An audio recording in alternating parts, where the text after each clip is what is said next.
반갑습니다. 우리 옆에 있는 분들에게 하나님께서 저와 여러분들 가운데 함께 하십니다라고 두 분 이상이 인사하도록 하겠습니다.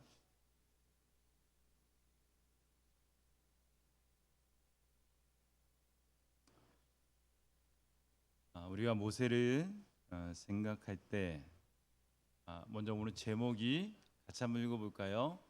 시작. 평범한 일상 속에서의 특별함.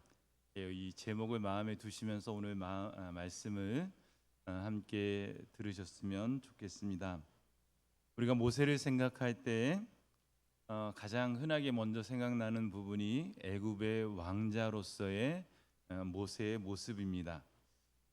화려한 왕궁에서 남부럽지 않은 권력과 부를 자랑하며 살았을 모세가 어느 한날 갑자기 그가 살인자가 되고, 그래서 그가 미디안 광야로 도망하면서 그곳에서 남의 양을 치는 양치기로 전락한 채 하루하루를 힘들고 버거운 인생을 살아가고 있습니다. 사실 이렇게 된 것은 그가 자신에게 주어진 목적, 하나님께서 모세를 부르실 때 하나님께서 모세에게 주신 삶의 목적이 있었습니다.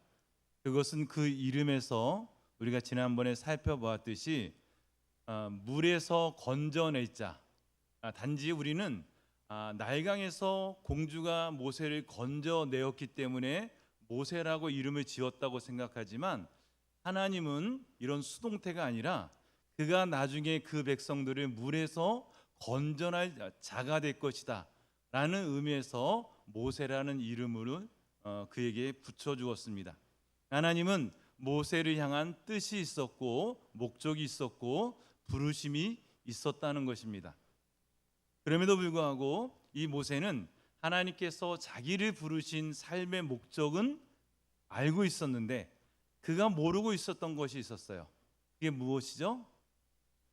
그것은 바로 하나님의 때와 하나님의 방법을 몰라서 하나님께서 말씀하지 않았는데 그저 자기 동족이 애굽 사람에게 그 학대받고 핍박받는 것이 가슴 아프고, 그리고 자기는 왕자라는 신분을 가지고 있으니까 자기가 자기 동족을 위해서 무언가 할 수 있겠다는 그런 생각으로 그 애굽인을 쳐 죽였는데, 결국 그 일이 발단이 되어서 그는 왕자의 신분에서 하루아침에 살인자가 되고 도망자가 되고, 그리고 남의 양을 치는 그런 양치기로 전락한 그런 인생을 살아가게 됩니다.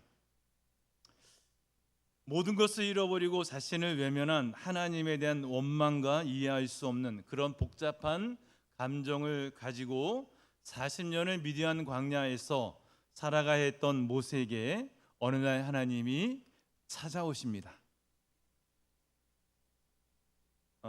오늘 2장 2절 말씀, 3장 2절 말씀을 저희 같이 한번 읽어볼까요? 시작. 모세가 그의 장인 미디안 제사장 이드로의 양떼를 치더니 그 떼를 광야 서쪽으로 인도하여 하나님의 산 호렙에 이르매. 모세는 장인 이드로의 양을 치며 하루하루를 살고 있습니다. 이곳을 도망한 지가 벌써 40년이 되었고 그는 늘 한결같은 일상을 살아내고 있었습니다. 정말 특별한 일상이 아니었습니다. 우리 권사님들, 우리 장로님이 늘 그러듯이 아침에 일어나면 밭에 나가서 김 메고 때가 되면 수확하고, 그런 일상들을 평생을 여러분들이 살아왔던 것처럼 오늘 모세가 그 나이 80세가 될 때까지 늘 다람쥐 쳇바퀴 돌듯이 그런 인생을 살아가고 있는 겁니다. 정말 평범한 일상이었습니다. 자신의 힘으로 민족을 구하는 그런 원대한 꿈은 이미 그 마음속에서 잃어버린 지 오래되었습니다. 그저 하루를 힘들고 고단한 삶이지만 자신의 사랑하는 가족들을 위해서 자기에게 주어진 그 삶의 무게와 고통을 마다하지 않고 가장으로서, 아버지로서 그렇게 하루하루를 살아가고 있습니다. 저와 여러분들이 그러하듯이 보통의 아버지들이 다 그렇게 가족들을 위해서 희생하며 살아가듯이 오늘 모세가 그렇게 살고 있었습니다.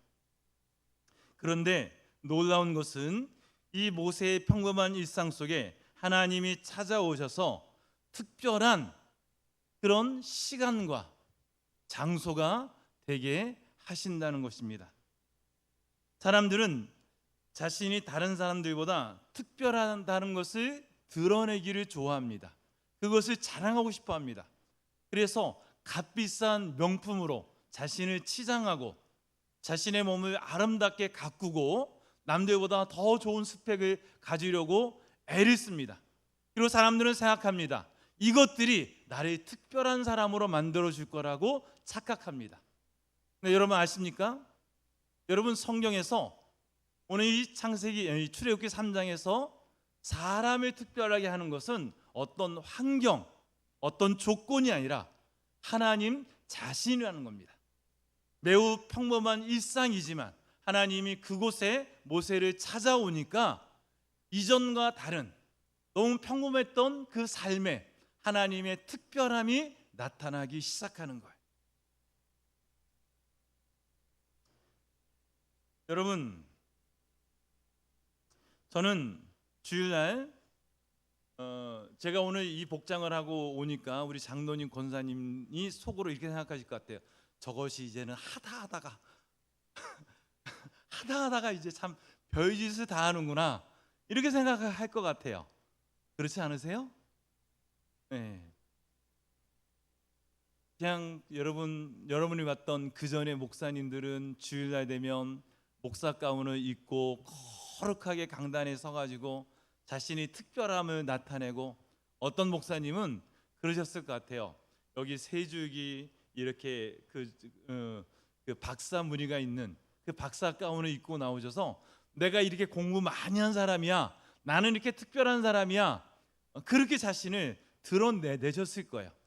근데 저는 사실 개인적으로 그런 걸 매우 좋아하지 않습니다.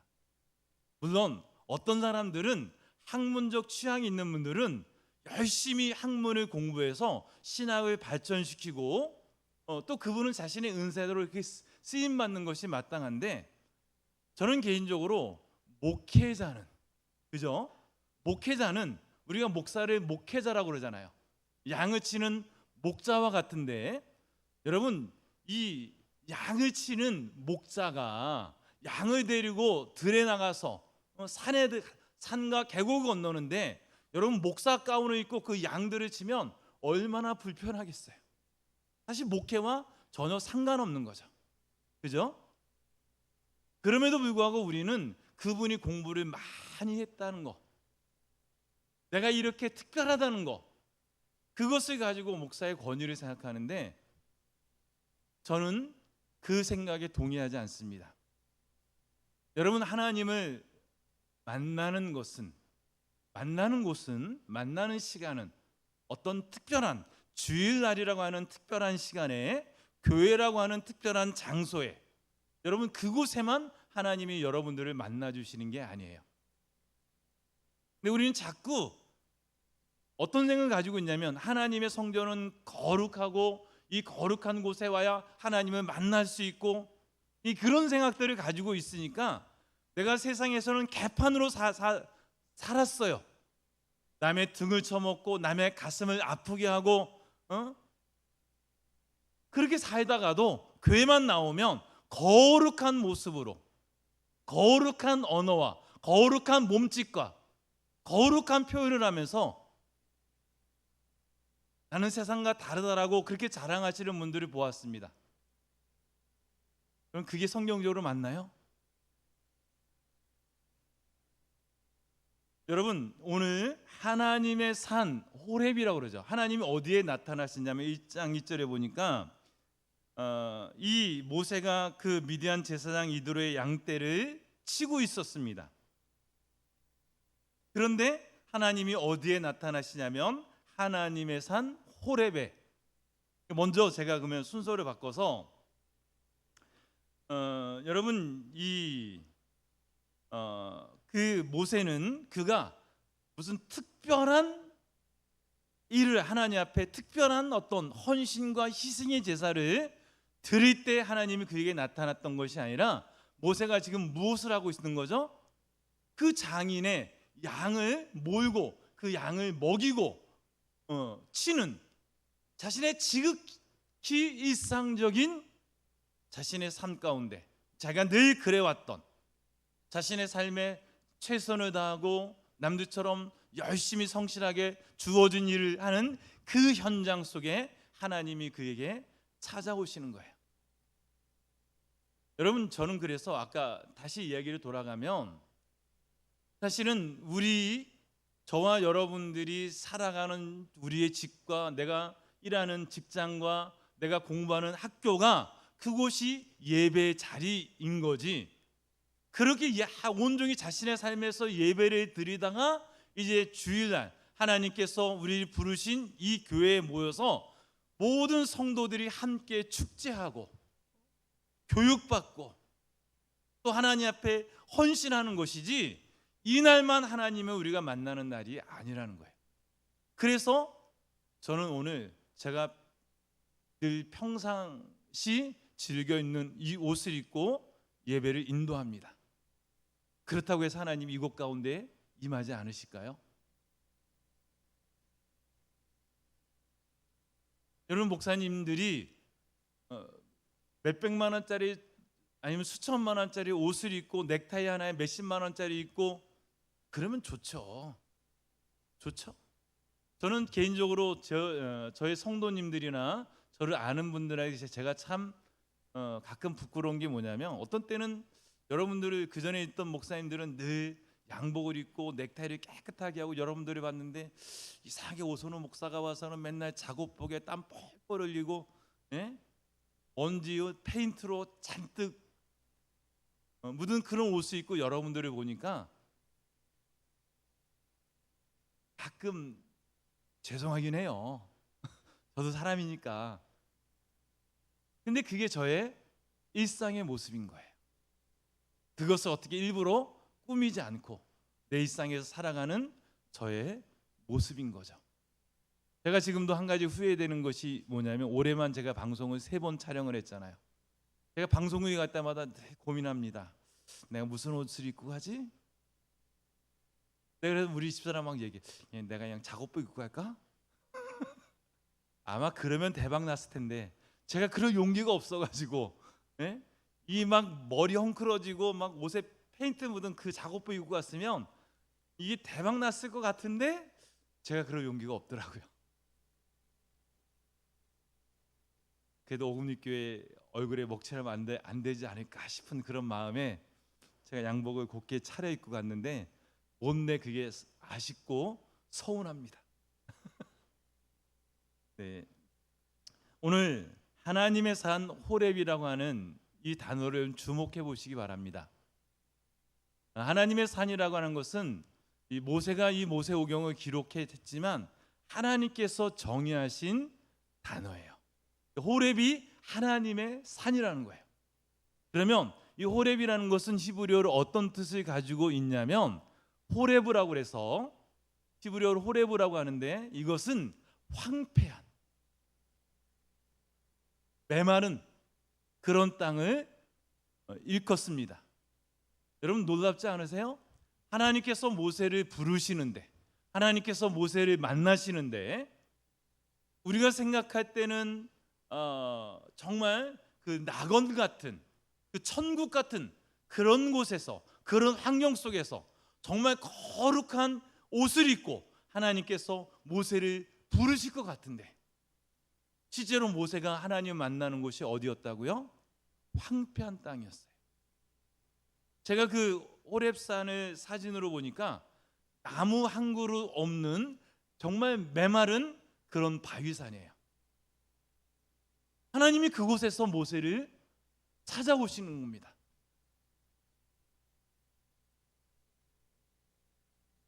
여러분, 이 호렙이라는 단어는 신명기에 9번을 비롯해서 성경에 모두 17회를 나오는데, 메마르고 황폐한 땅을 일컬을 때 호렙, 이게 호렙산의 의미예요. 하나님의 산이 호렙, 즉 황폐한 땅이라는 것을 여러분 기억하세요. 사람들에게는 황폐한 땅이지만 그러나 하나님에게는 오히려 정반대의 자리가 되어질 수 있습니다. 저는 그래서 이렇게 노래하고 싶습니다. 제가 요즘에 즐겨 듣는 노래가 뭐냐면 이런 거예요. 가사를 한번 여러분 잘 마음에 한번 새겨보세요. 제가 언젠가 이 노래를 여러분과 함께 찬양하고 싶은데, 왜 나를 깊은 어둠 속에 홀로 두시는지, 어두운 밤은 왜 그리 길었는지, 나를 고독하게 나를 낮아지게 세상 어디도 기댈 곳이 없게 하셨네. 광야에 서 있네. 그래서 후렴이 이렇게 돼요. 주님만 내 도움이 되시고, 주님만 내 빛이 되시고, 주님만 내 친구 되시는 광야, 주님 손 놓고는 단 하루도 살 수 없는 곳 광야에 서 있네. 여러분, 하나님이 모세를 왜 많은 장소가 있었음에도 불구하고 화려한 왕궁이나 아니면은 어떤 그런 성전이 아니라 이런 황폐한 땅에서 하나님께서 모세를 부르시고 그를 찾으시고 그에게 하나님의 사명을 주셔서 그로 하나님의 일을 하게 하실까? 여러분, 하나님이 마찬가지로 저와 여러분들을 만나 주시는 곳이 이 황폐한 땅, 메마른 땅입니다. 사람들은 환경을 중요하게 생각합니다. 그래서 교통이 좋고 자녀들 교육하기에 좋은 강남, 장사를 하시는 분은 사람들의 이동이 많은 목 좋은 곳, 교회도 마찬가지예요. 교회가 부흥하고 성장하려면 어디에다가 교회를 개척하면 좋을까요? 이 사람들이 왕래가 많은 곳, 이동이 많은 곳, 사람들이 잘 나올 수 있는 곳, 아파트 단지 같으면 땡큐죠. 근데 저는요, 제가 첫 번째 교회를 개척했고 두 번째 교회를 개척했던 데가 다 그런 곳하고 거리가 멀었어요. 왜냐하면 그런 곳은 정말 훌륭하신 분들이 가서 목회하고, 나 같은 곳은 남들이 가지 않는 메마르고 황폐한 땅에 가서 남들이 가지 않는 그런 곳에서 저는 교회를 개척해야 된다고 생각을 했습니다. 근데 오늘 성경을 보니까 그곳이 하나님이 우리를 만나주시는 땅이라는 거예요. 여러분, 호렙산은 이스라엘 백성들에게 있어서 그 영적인 고향과 같은 그런 곳입니다. 특히 이스라엘 역사에 보면 이 호렙산은 3번 등장을 하는데, 이 호렙은 사실은 시내산과 같은 산이에요. 그런데 이 두 번은 모세와 관련돼서, 첫 번째는 이 출애굽기 3장에서 하나님 모세를 만나실 때 첫 번째 등장하고, 두 번째는 이제 19장 이후로 하나님께서 모세를 부르셔서 무엇을 주시죠? 십계명을 주시고 언약을 맺을 때 호렙산에서 하고, 그럼 세 번째 성경에 등장하는 장면이 언제 있냐면, 엘리야가 자신의 생명의 위협을 느끼고 도망했을 때 호렙산까지 도망합니다. 하나님이 거기서 먹이시고 입히시고 새 힘을 주셔서 그에게 다시 일할 수 있는 용기와 은혜를 주신 것이 바로 이 호렙산이에요. 여러분, 오늘날 우리의 호렙산은 어디이겠습니까? 저희는 이제 어쩌면 언제부터가 될지 모르겠지만 혹시라도 우리가 광야의 교회를 체험하실 때가 오지 않을까, 그런 생각을 합니다. 무슨 얘기냐면 교회가 없어서 여러분이 그냥 그 천막 치고 예배 드릴 수 있어요. 여러분 가정을 돌아다니면서 가정교회로 모여서 예배할 수도 있어요.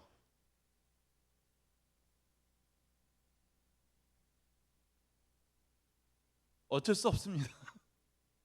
네, 조금 불편하고 당황스러우시겠지만 그렇게 할 수 있습니다. 왜냐하면 저희가 그 교회를 이전하기 위해서 교회가 땅이 먼저 팔리면, 혹시라도 그 계약자가 우리를 배려해주지 않으면 저희가 이것을 먼저 매매하고 저는 저희 가정에서 드리던, 아니면은 다른 교회를 빌려서 예배를 드리던, 아니면 정 없으면 천막이라도 치고 처음에 오금리 교회가 개척을 그렇게 했던 것처럼 그렇게 예배할 수도 있어요.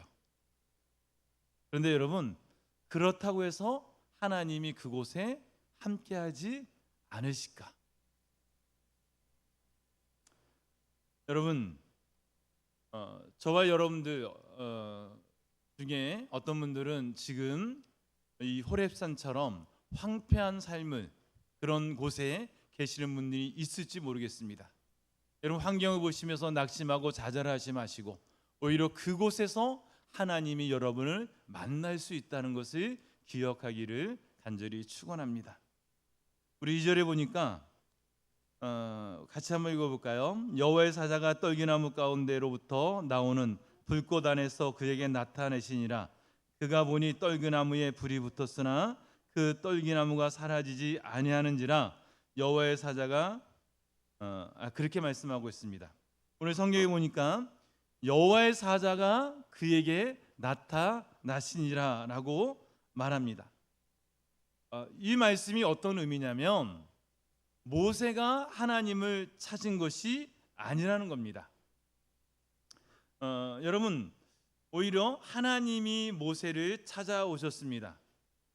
모세가 왕자의 고귀한 신분일 때, 그에게 모든 권력과 부가 있을 때, 또 그가 자기 동족을 사랑하여 그 애굽 사람으로부터 그들을 구원하고자 할 때 하나님이 모세에게 찾아오신 것이 아니었습니다. 하나님 모세에게 언제 찾아오셨죠? 예, 그가 왕자의 신분이 아니라 장인의 양을 치는 그 양치기 한낱 촌부 이때, 이미 그의 나이는 80세가 되었습니다.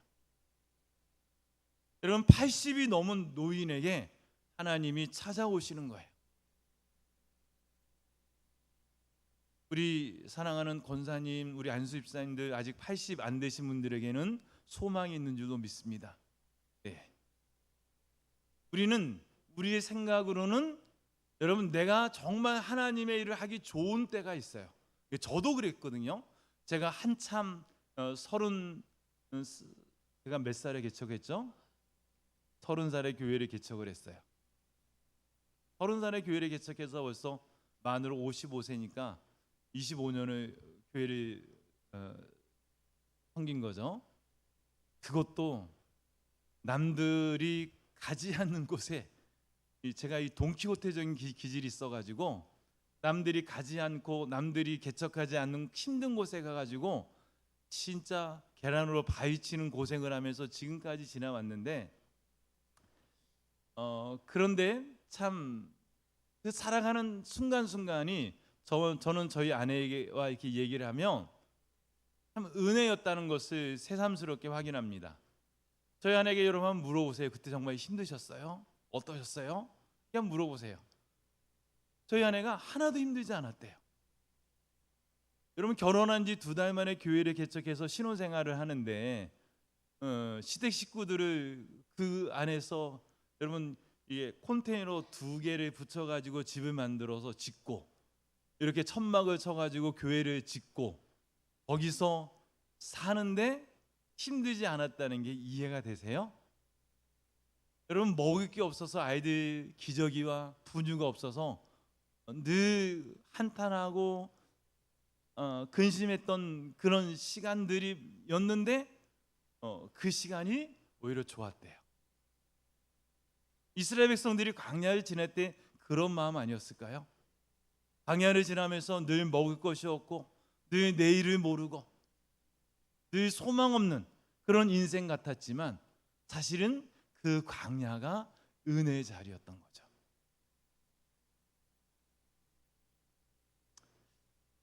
여러분, 하나님이 모세를 먼저 찾아오셨습니다. 모세가 하나님을 찾기 전에 하나님이 먼저 모세를 찾아오셨어요. 모세가 고귀한 신분이 있대, 힘 있고 능력 있고 돈 많을 때 찾아오신 것이 아니라 여러분, 돈도 없고 힘도 없고 백도 없고 기력도 없는 그런 자신의 인생이 이제 다 기울었고 나는 소망 없다라고 말하는 그때 하나님이 모세를 찾아오신 거예요. 여러분, 그 하나님은 지금 떨기나무 가운데 계십니다. 이 떨기나무, 이 세네라고 하는 떨기나무는 일반적으로 나무의 원줄기와 가지들의 구별이 분명치 않은 나무, 예를 들면 관목이라고 하는 그런 나무인데 대표적으로 많은 신학자들이 애굽의 아카시아 나무가 아니었을까라고 추정하고 있습니다.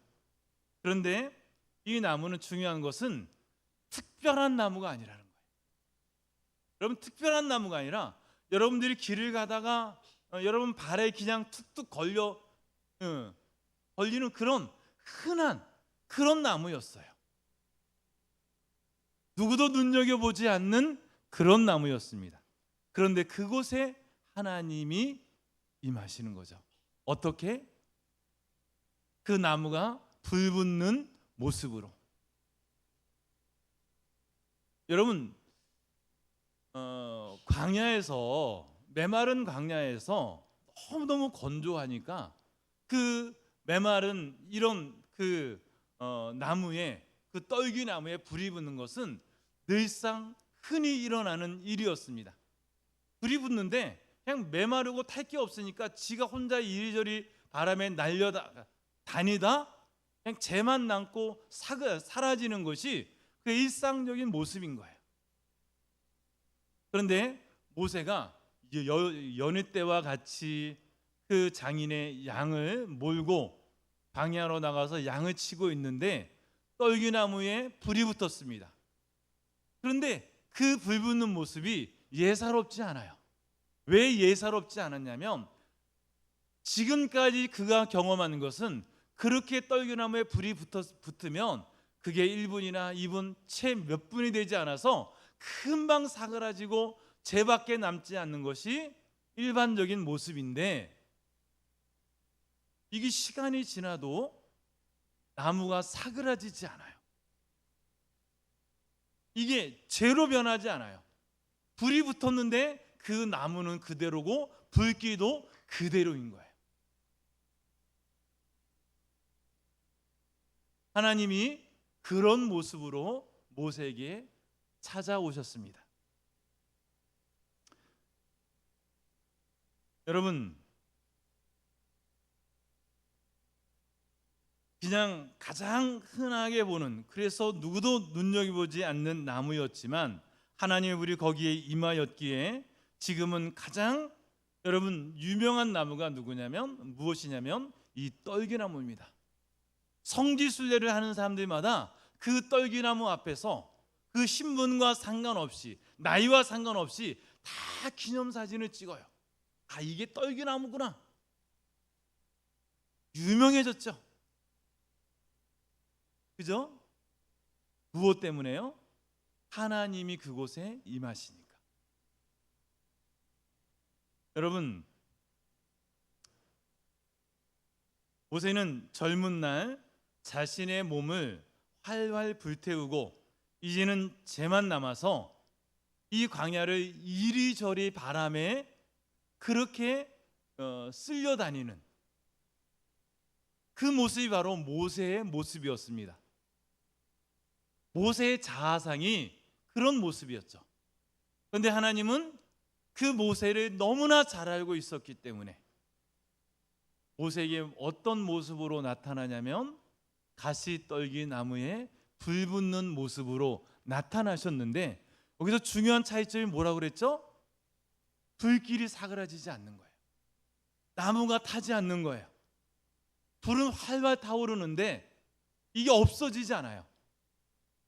하나님이 모세에게 무엇을 말씀하시냐면, 야 모세야 모세야, 네가 40년 전에는 네가 스스로 네 몸에 불을 지르고 그렇게 활활 타오르다가 다 타버리고 죄밖에 남지 않아서 이 광야를 이리저리 쓸려다니는 그런 모습이 너의 모습이었다면, 이제는 내가 너와 함께하면 불이 붙기는 붙었으나 그것이 사그라지지 않는 이 떨기나무의 모습이 너의 모습이 될 것이다. 내가 너에게 에너지를 제공하고 내가 너의 힘이 되고 내가 너의 생명이 되겠다. 그것을 말씀하시는 거예요. 여러분, 그래서 교회에서는요, 과거에 제가 이렇게 해봤는데 안 돼요, 목사님 그거 하지 맙시다, 이렇게 말하는 게 옳지 않아요. 어쩌면 그것은 여러분의 수단과 방법으로 했기 때문에 그런 걸 수도 있어요. 그죠? 그러니까 과거의 실패의 경험을 가지고 여러분들이 이것이 된다 안 된다라고 말씀하지 말자는 거예요. 하나님은 어떤 분이시니까? 전능하신 분이시니까 우리가 하나님의 때, 하나님의 방법을 가지고 하나님의 목적을 이루기 위해서 하는 일이라면 하나님이 이루실 것을 믿습니다.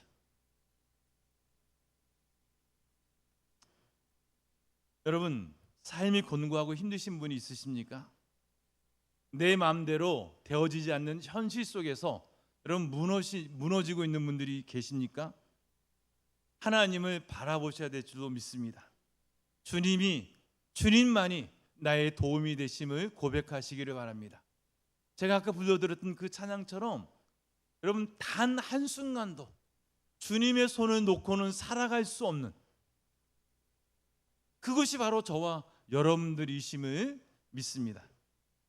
모세는 이 일반적인 상황에서 하나님의 특별한 기적을 여러분 체험하고 갈망합니다. 우리 3절 4절 말씀을 같이 한번 읽어보도록 하겠습니다. 이에 모세가 이르되 내가 돌이켜 가서 이 큰 광경을 보리라. 떨기나무가 어찌하여 타지 아니하는고 하니 그때 여호와께서 그가 보려고 돌이켜 오는 것을 보신지라. 하나님이 떨기나무 가운데서 그를 불러 이르시되 모세야 모세야 하시매 그가 이르되 내가 여기 있나이다. 여러분, 모세가 보았습니다. 무엇을 본 것이죠? 하나님이 떨기나무 가운데 불 붙는 모습으로 임재하시는 것을 모세가 보았어요. 자, 그러면 여기에 이제 우리의 선택과 결정이 남아 있습니다. 어떤 사람은 그래요? 라고 확 돌이켜서 자기 집으로 돌아갈 수도 있었지 않았을까요? 여러분의 삶에 하나님의 기적이 임하시고 하나님이 여러분에게 찾아오셨어요. 여러분의 마음은 어떠하실 것 같으세요? 좋습니까? 아멘. 여러분, 하나님 기대하십니까? 어떤 분들은요, 제가 생각할 때 적어도 어떤 분들은 하나님이 찾아오시고 하나님이 부르시는데 애써 외면하는 거죠. 왜냐? 그리고 돌이켜서 자기 집으로 돌아가는 사람들이 있을 것 같아요. 이게 저의 착각일까요, 여러분? 여러분, 예수님 때를 한번 생각해 보세요. 예수님께서 임마누엘, 하나님이신 그분이 자신의 그 영광스러운 보좌를 버리시고 자기 백성들의 생명을 구원하시기 위해서 이 땅에 오셨어요. 그래서 사람들이 예수님 향해서 보인 반응은 무엇이었습니까? 예수를 십자가에 못 박으소서, 예수를 십자가에 못 박으소서. 예수를 배신하고 예수를 외면하고 예수를 버렸어요. 왜 그런 줄 아세요? 예수님의 모습이 자신들이 기대했던 모습과 달랐기 때문이에요. 예수님이 자기들의 나라를 독립시키고 자기들을 존귀케 하고 자기들에게 먹을 것을 주고 자기가 원하는 대답을 하실 줄 알았는데, 예수님 말씀하시는 것들은 자기들의 생각과 달랐고 내가 원치 않는 말씀을 하셨고 자기들의 마음을 괴롭게 하는 거예요. 바리새인과 서기관 간들을 향해서 이 독사의 자식들아, 이 회칠한 무덤 같은 자들아, 이러니까 그들이 예수님을 십자가에 못 박은 거예요. 오늘날 여러분, 우리 믿는 사람들은 별반 다르지 않을 거라고 생각해요. 여러분들은 다 여러분들이 생각하는 예수의 모습이 있어요. 하나님의 모습이 있어요. 여러분들 그것이 여러분 신의 산 밑에서 사람들이 금붙이로 만들었던 여러분 그런 금송아지일 수도 있습니다.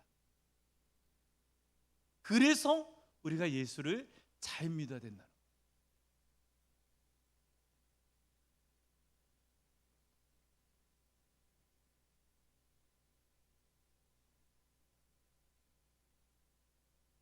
여러분, 모세가 이 놀라운 광경을, 특별한 기적을 바라보면서 내가 이 큰 광경을 보리라 결단합니다. 여러분, 우리 삶에 하나님의 기적은 매일같이 일어나요. 많은 사람들이 네잎클로버를 찾지만 여러분, 정말 그보다 더 소중한 것은 새잎, 그냥 우리가 일상적으로 보는 그런 클로바인데, 그 클로바의 꽃말이 뭐죠? 행복이잖아요. 그러니까 우리는 일상적인 행복을 무시하고 어떤 특별한 것들만을 추구한다는 거죠. 그러니까 정말 정작 하나님이 우리에게 주시는 은혜를 소홀히 가치 없이 생각하며 살아갑니다. 여러분, 모세는 내가 이 큰 광경을 보리라, 이게 간단한 것 같지만 여러분, 우리가 하나님을 내가 믿습니다, 하나님을 쫓습니다 라고 하는 그 말의 근간에는 어떤 신앙의 고백이 담겨져 있냐면, 예수님이 자기 십자가를 지시고 십자가에 달리신 것처럼 나도 내 십자가를 지고 주님을 따르겠습니다. 그죠? 적어도 이게 기반이 돼야 되지 않을까요?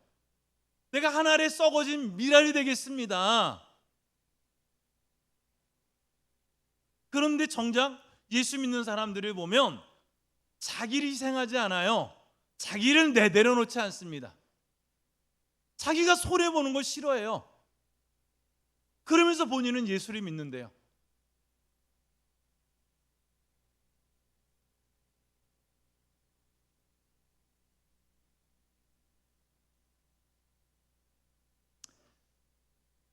모세가 내가 이 큰 광경을 보리라, 떨기나무가 어찌하여 타지 아니하는고 라고 말하며 그 광경을 보러 가까이 나아갑니다. 그때 여호와께서 그가 보려고 오는 것을, 그가 돌이켜 오는 것을 보셨다라고 말해요. 하나님이 무엇 하셨다고요? 보셨대요. 여러분들을 보고 계세요. 저희 집사람이 저에게 말해요. 어제도, 오래된 얘기가 아니라 어제도 그러는 거예요. 여보, 왜 난 당신만 보이지? 네. 왜 내 눈에는 당신만 보이지? 뭐하니까? 네. 그렇지 않겠어요? 하나님이 자신을 향해서 돌이켜오는 모세를 보시는 거예요. 사랑의 눈으로. 그 하나님의 마음을 여러분 이해하시겠어요?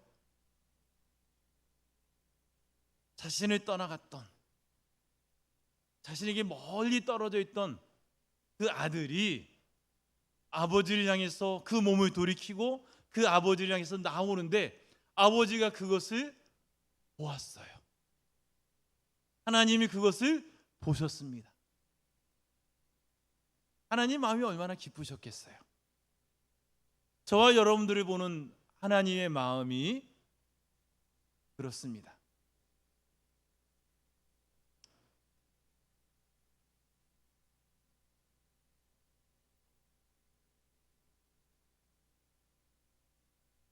여러분, 왜 이 자리에 저와 여러분들이 이 아까운 시간과 물질을 들어가면서 이 자리에 계십니까? 가끔 그런 생각을 해요. 왜 내가 내 생때 같은 돈의 10의 1조를 드리고 산과 들로 내 쾌락을 위해서, 내 마음의 즐거움을 위해서 놀러 다니지 않고 이곳에 이 지루한 시간들을 견뎌내야 되는지. 그죠?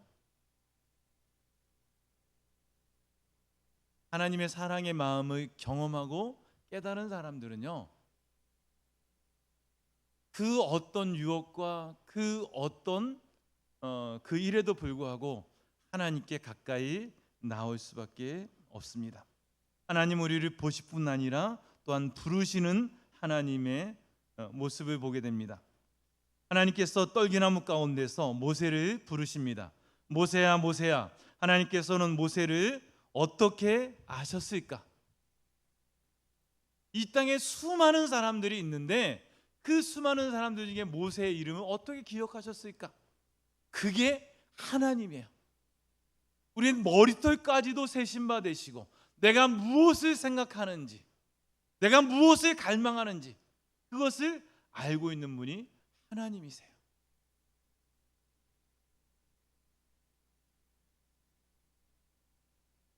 여러분, 물론 우리가 교회를 나올 때 깨끗한 옷을 입고 정결한 모습을 가지고 하나님 앞에 나오는 것이 중요합니다. 왜냐하면 하나님 그 마음의 중심을 보시기 때문에 그래요.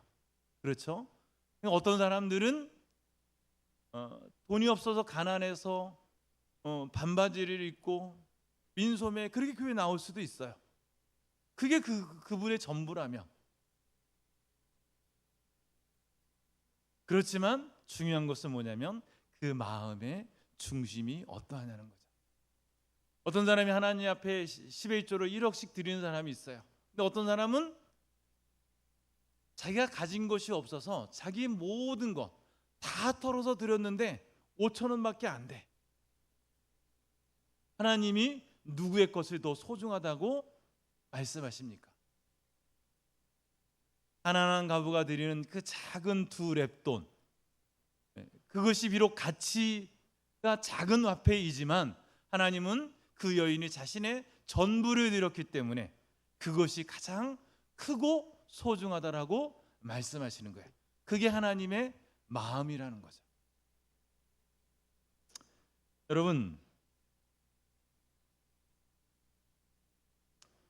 오늘 이 시간 우리가 좀 기도했으면 좋겠습니다. 내가 하나님 앞에 늘 어떤 마음과 태도를 가지고 주님을 섬기고 있는지, 저는 여러분들이, 제가, 우리 아이들이 늘 우리 삶 속에서 하나님을 만나고 경험하며 예배하는 그런 사람들이 되었으면 좋겠습니다. 그래서 매일매일 우리가 일상의 이 평범한 일상 속에서 하나님을 경험하는 은혜가 저와 여러분들 가운데 있게 되어지기를 소망합니다. 그래서 오늘 한낮 촌부에 지나지 않던 이 모세가 이 떨기나무 가운데 불붙는 그 하나님을 만남을 통해서 그의 삶이 새롭게 변화되고, 그가 이제 하나님의 그 부르심의 목적처럼 이스라엘 백성들을 출애굽시키는 그 사명을 감당하게 되어지는 것처럼 저와 여러분들 안에 그런 은혜가 있게 되어지기를 소망합니다. 우리 같이 오늘 좀 기도 찬양을 함께 드렸으면 좋겠습니다.